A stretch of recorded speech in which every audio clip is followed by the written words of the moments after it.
Bonjour à toutes et à tous. Alors voici une petite vidéo pour approfondir le thème des boucles hypnotiques.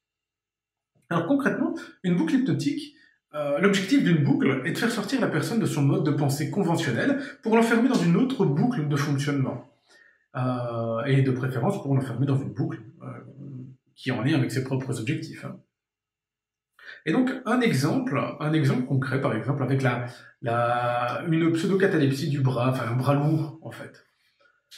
L'objectif est d'enfermer la personne, d'utiliser l'imagination finalement de la personne pour l'enfermer dans ce nouveau mode de fonctionnement, dans ce nouveau mode de pensée, de telle manière à ce qu'il soit difficile, voire même impossible, et on va vraiment insister là-dessus, de sortir de cette boucle. Et donc, un exemple, on va lui donner par exemple une suggestion directe, une suggestion simple, ou même passer par l'imagination, imaginer que le bras se transforme en plomb et qu'il devienne lourd. Et on demande le feedback, la personne, de nous dire dès qu'elle sent son bras devenir lourd. Ok. Dès qu'elle ressent un petit peu de choses, on sait qu'au niveau de l'imagination, elle est capable d'imaginer, de ressentir une sensation de lourdeur. Alors, il faut savoir, c'est que cette sensation de lourdeur n'est pas forcément suffisante pour créer un bras collé, par exemple. Et ce n'est pas grave. On va utiliser cette boucle. Et par exemple, donc le bras devient de plus en plus lourd. Une fois qu'on a cette sensation, on valide, la personne nous valide, ok, je ressens quelque chose, on sait que c'est là-dedans. Et on va amplifier tout ça. Et donc ce bras va devenir de plus en plus lourd. Tellement lourd qu'il va être difficile de le bouger, en fait. Difficile de le bouger, difficile simplement de le lever. Et de telle manière à ce que plus la personne va essayer de le bouger, rien qu'essayer de le bouger, plus il va devenir lourd, complètement collé, comme s'il fusionnait de manière confortable et agréable, finalement, au siège, au fauteuil, peu importe.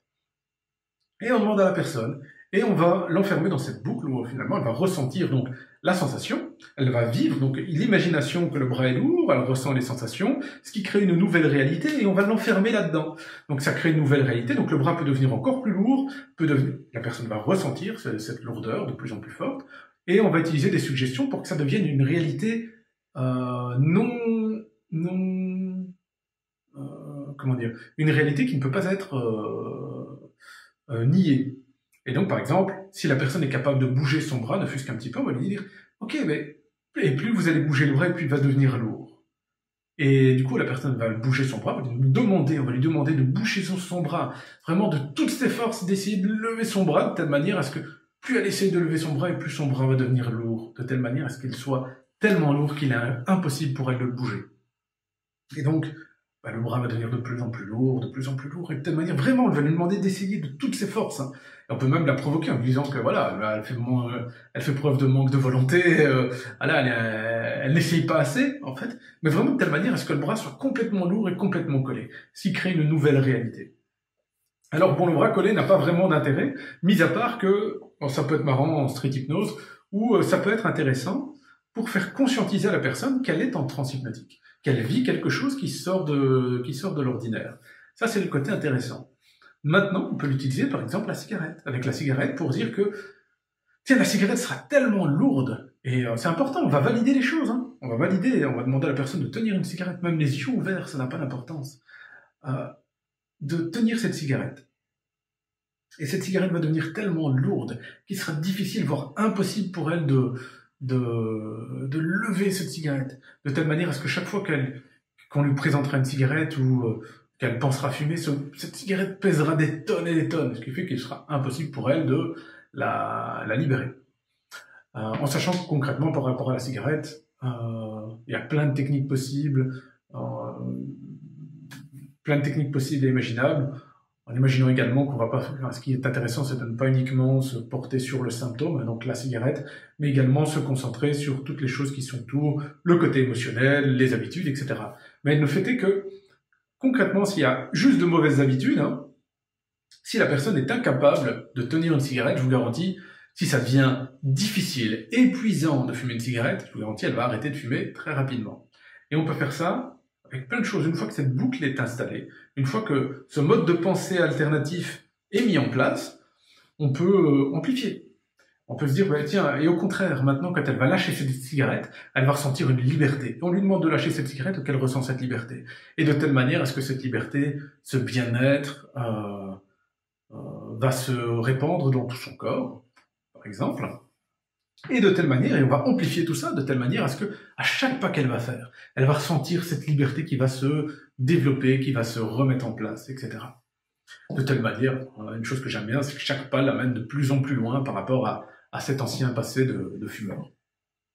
Et concrètement, on peut demander à la personne de se lever et d'avancer, et de voir quand elle ressent finalement cette liberté qui se développe petit à petit, et on va amplifier pour que cette boucle devienne une nouvelle réalité, et que ce soit cette nouvelle réalité qui soit bien installée, qui soit bien intégrée. Et encore une fois, je précise, on peut le faire les yeux ouverts, on peut le faire debout, ça reste intéressant. Je précise pour le petit côté, mais qu'il y a un autre débat, qui est le côté de transe, d'utiliser une transe où la personne est en amorphe. En fait, là, c'est intéressant de pouvoir créer une dynamique, finalement, avec la personne, en utilisant ces boucles, parce que la personne va valider ces boucles, va valider qu'il y a une nouvelle réalité qui se met en place. Et c'est ça qui est intéressant, c'est que la boucle, on va enfermer la personne dans une nouvelle réalité positive pour cette personne. Et c'est l'utilité des boucles. Donc, gardez le principe qu'on va utiliser donc l'imagination. Et c'est ce qui est intéressant. Par exemple, l'imagination, on peut utiliser un symbole qui est lié au problème. Donc, on va utiliser l'imagination, qui va créer des sensations physiques ou émotionnelles. Enfin, ça a besoin d'être concrétisé. Donc, ça peut être un symbole qui représente des sensations positives ou des sensations désagréables. Et qu'on va changer, qu'on va casser, par exemple, si c'est des sensations désagréables, qu'on va casser, qu'on va détruire ce symbole pour qu'une nouvelle réalité émerge. Et on va enfermer la personne dans cette nouvelle réalité en disant qu'il sera impossible pour la personne de sortir de retourner dans cette ancienne boucle, en fait. Enfin, on va pas utiliser le terme de boucle, mais c'est un petit peu l'idée. C'est qu'on enferme dans cette nouvelle boucle positive pour la personne. Et on peut l'utiliser de plein de manières différentes. L'exemple pareil pour la cigarette, mais pour le bien-être, pour le fait d'arrêter de manger, de grignoter, par exemple, pour des sensations positives, à la place d'utiliser un clench fist, je pourrais faire une vidéo d'ailleurs là-dessus sur le clench fist, qui est un ancrage classique, en fait, de sensations positives. Et c'est tout. L'utilisation est pratiquement illimitée. Tout dépend comment on veut l'adapter, dans quelle dynamique, dans quelle thématique, simplement. Voilà, donc si vous avez des questions, n'hésitez pas à les partager. J'y répondrai aussi vite que possible. Voilà, passez une bonne journée.